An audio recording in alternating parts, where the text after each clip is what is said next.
It's still Negroni week. Crazy, I know. As I mentioned yesterday, today we are building one of my favorite riffs on the Negroni. This is the Enzoni. Originally developed by Vincenzo Errico when he was at Milk and Honey. This is the perfect riff on the Negroni to introduce newcomers to the Negroni and Campari, or bitter Italian aperitifs in general. My specs are a bit more than a tad different than Vincenzo's original specs, which is typical if you order any drink anywhere from any bartender. So if that sounds tasty to you, pull up a chair at the bar, let's go make an Enzoni.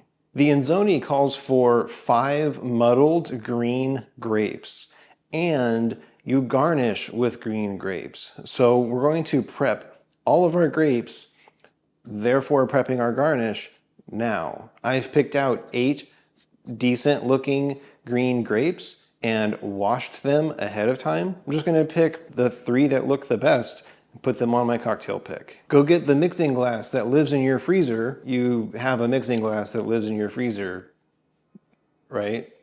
We're gonna start with 3/4 of an ounce of lemon juice and 1/2 ounce of 1:1 simple syrup. Drop in the 5 grapes and muddle thoroughly. Follow that with 1 ounce of Campari and 2 ounces of forged gin. I built these specs to use forged gin. You can sub it if you want, but this is what I built it for. This is the point at which my specs take an even more divergent split from the normal Enzoni. We're going to add 3 drops of saline solution, 1 drop of vanilla extract.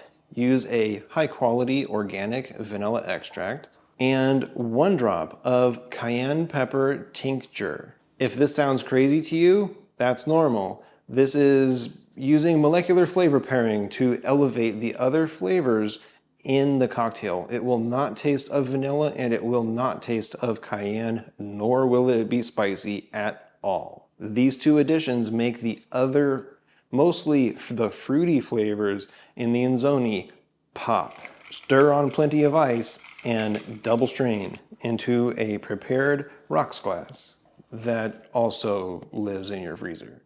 You could rest the garnish across the top or do as I do and just stick it in there kind of somewhere that it fits. All right, let's taste it. There's a reason this is one of my favorite riffs on the Negroni.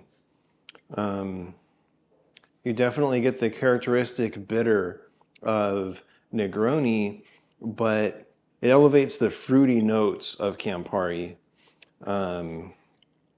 And that's part of why I think it's perfect for newcomers to Campari and newcomers to the Negroni, because it brings forward the fruity notes that most newcomers are too intimidated to pick up. There's a reason it's one of my favorites.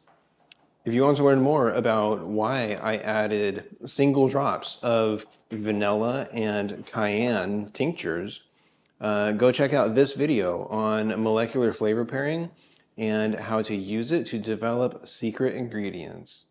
Go ahead and subscribe if you're not already, so you can come back next time, tomorrow, for, what are we making tomorrow? The Boulevardier.